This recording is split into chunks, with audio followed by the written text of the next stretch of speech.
Hey, what's up, YouTube? It's Eric from the Ancient of Days. Yes, I know that we were supposed to do a premiere tonight, and I was looking forward to that, actually, because it's on the topics I love the most. But what we're going to do tonight, because it was too much for the community guidelines, I'm going to go ahead and do the presentation myself. But this is a brief history on mind control.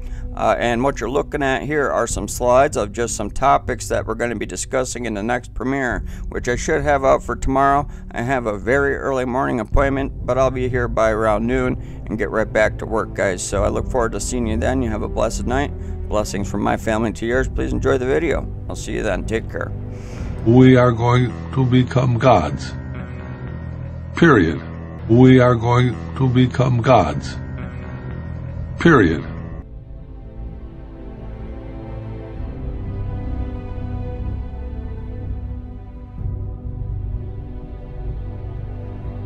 All right, so Duncan, I got one more question for you, and this is probably one of the most important questions I'm going to have for you. Recently, I've experienced something that can possibly get me murdered, and this is something that throughout the years I know they've been working on. I don't know if it took 30 years for them to finally get me, to be able to do exactly what I'm about to try to explain, but forced speech. I mean, I could be literally sitting here having a conversation with you, and it's not me talking. Literally I am saying word for word, verbatim, not what I'm being told, but what I feel is going through me. Yeah. I mean, it's crazy. I mean, I could be trying to tell you, Duncan, hey, do you see that cute girl over there? Next thing you know, I'm talking about the guy down the street is, Yeah, so the way you experience it would be, I guess, like Tourette's. Almost like you can't control what is coming out of your mouth. And it's not what's in your thought processes, but you're speaking somebody else's verbiage. And yes, it does take a long time for that usually to occur, because remember, your brain's been mapped out. Mm-hmm. And so they've mapped out your audio cortex. You're cloned with another person or a machine, and so pretty soon the brain will bypass your cerebral cortex and be able to shoot out vocabulary that you have no intention of saying. And it's, I hate to say it, it's pretty common with most TIs. So research. I'm not the only TI who's no, not even close. No, there are a lot of them. There are a lot of them. This is not new, not a new phenomenon. And in fact, that's where the term forced speech came from. Is probably back in the 80s. People in the Wait a minute. So you're saying that they've been working on forced speech since the 80s? Yeah. This is 2015. I know. So you can imagine how advanced the weapon systems have become.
Mr. Getsis, I trust you were able to witness that.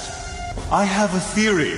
Pokemon brainwaves are divided into 4 groups. They are alpha waves, beta waves, gamma waves, and delta waves. Using electromagnetic waves to create stress in the test subject, we increase its power to maximum potential. previously, the EM waves emitted by this device affected any nearby Pokemon. Now, we can target specific test subjects thanks to numerous upgrades. The key to the success of this device is that it suppresses the alpha waves while amplifying the gamma and delta waves. I've succeeded in targeting a specific Pokemon and maximizing its power, and they're under our control at all times.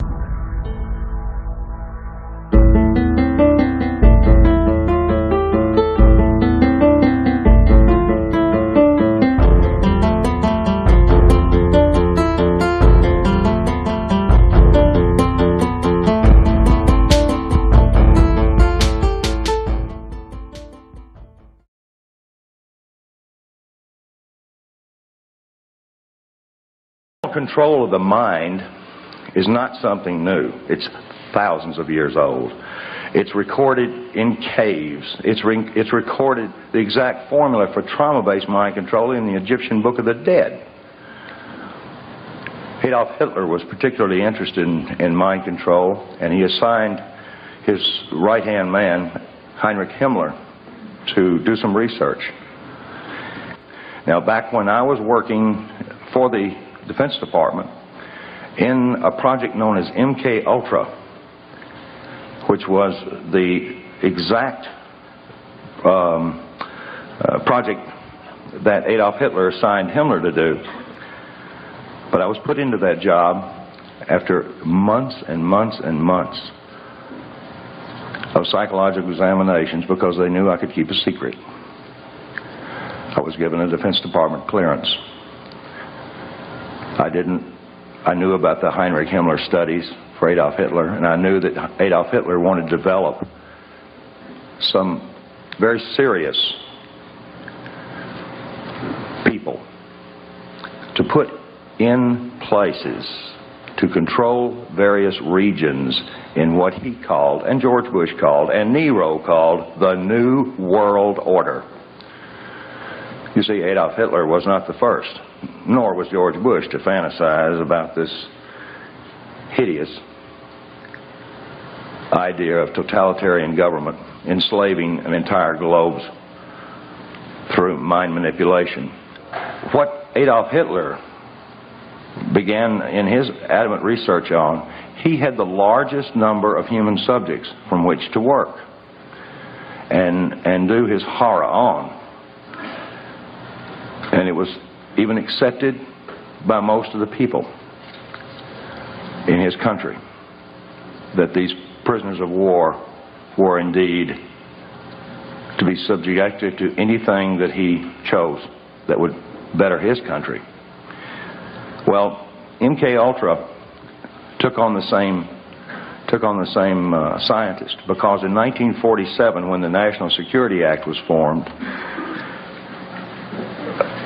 there was a project that was developed called Project Paperclip. The operations where the Americans wanted and British wanted the brain trust of the Germans was called Paperclip. That's the most famous of them. There were other projects like Project 63 and National Interests that did the same. About 2,000 of the highest scientists in Germany were all moved to the US. At Nuremberg, the Allies prosecute leading Nazi officials for these crimes against humanity. Some of the most dangerous war criminals are brought to justice, but not all. There's a myth about Nazis, and that is that there's these horrible people who committed these terrible crimes, and then after 1945 simply disappeared. Well, that simply isn't true. The truth is that thousands of former Nazis, some of whom committed atrocities, went to work for the United States government without the public's knowledge.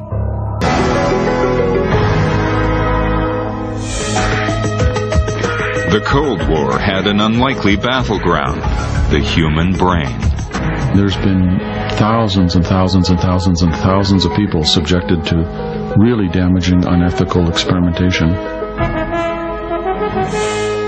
In June 1951, a top-secret CIA memo expressed the need to explore, quote, scientific methods for controlling the minds of individuals, unquote. Testing those so-called scientific methods would require thousands of men and women who became unwitting subjects in experiments ranging from the unusual to the bizarre. They were horrendously damaging experiments, and in fact they just didn't give a damn about the people who were the subjects of them. These are not scenes made up in the mind of a novelist or a screenwriter. They are recreations of actual events, examples of top-secret mind control experiments funded by the United States government. This is way out of the realm of fiction or supposition or conspiracy theory or speculation. This is absolute documented fact. The goal of these experiments is to determine if the human mind can be controlled using outside forces, drugs, electroshock, hypnosis. Post-World War II research, there was still a big interest in behavior modification, interrogation, truth drugs, Manchurian candidates, unwitting spies, chemical weapons, and biological weapons. Especially the behavioral modification and interrogations and truth drugs, there was a big brain trust by the Germans. The CIA and US military established a lot of research projects that were highly classified at the time. Here's a list of them. Most people have heard of MK-Ultra, but there was a whole list of other projects. I'll just skip very quickly through them. So, Bluebird and Artichoke were the two first ones, and they were very significant. They started in 1950, before the Korean War. The Americans often claimed that the reason for their mind control programs and behavior modification programs was because the Koreans had used it, so they needed to look into it. But they actually started before that. By 1954, they had fully fledged Manchurian candidates. This means people who will kill, who will get hypnotized to do atrocious acts like shooting other people, carrying bombs, and have complete amnesia about it. This is documented in their own documents. About 20,000 documents have been released in the Freedom of Information Act requests, and that this is fully documented that those were operational in 1954. Project Chatter, I'll just skip through. QK Hilltop, MK Delta. Some of them have to do with different aspects of it. Some of them, the chemicals, the hypnosis, the foreign things, Europe, East, etc., etc. Chickwit, Often, MK Naomi, Stargate.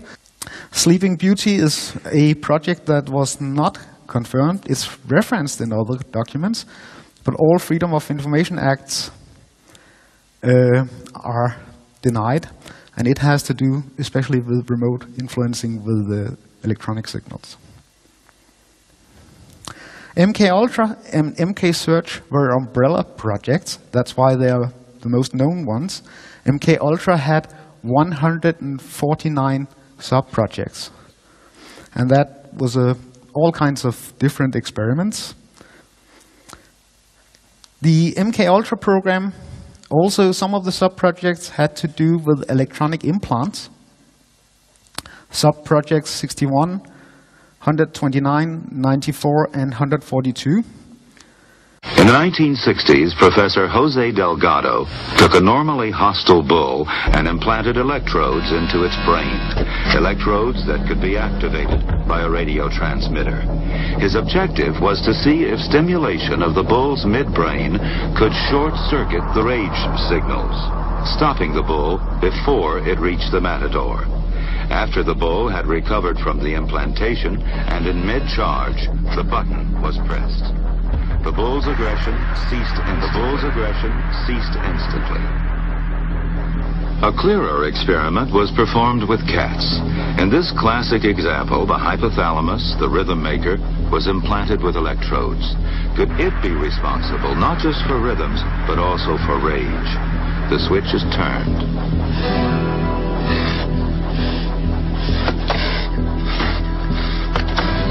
Then the switch is turned off. So indeed, the hypothalamus does control certain types of aggression. As one of them told me, who was involved in this, he said, we didn't want to do it on housewives in suburbia. We chose the people in society who could offer the least resistance and who would be least likely to expose it, or if they did expose it, it would be least likely to be believed. Thousands of government-sponsored experiments did take place at hospitals, universities, and military bases around our nation. Some were unethical, not only by today's standards, but by the standards of the time in which they were conducted. They failed both the test of our national values and the test of humanity.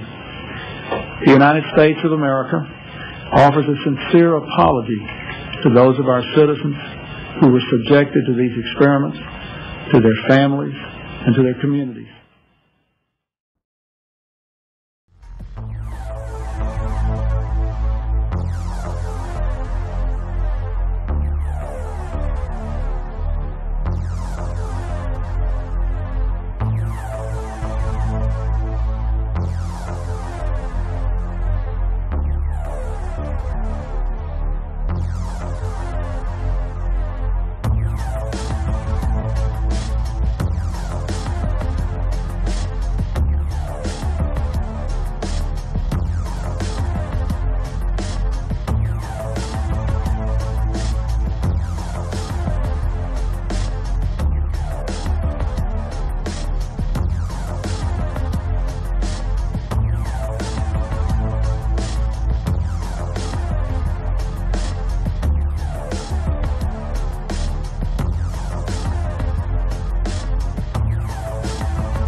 For we wrestle not against flesh and blood, but against principalities, against powers, against the rulers of the darkness of this world, against spiritual wickedness in high places.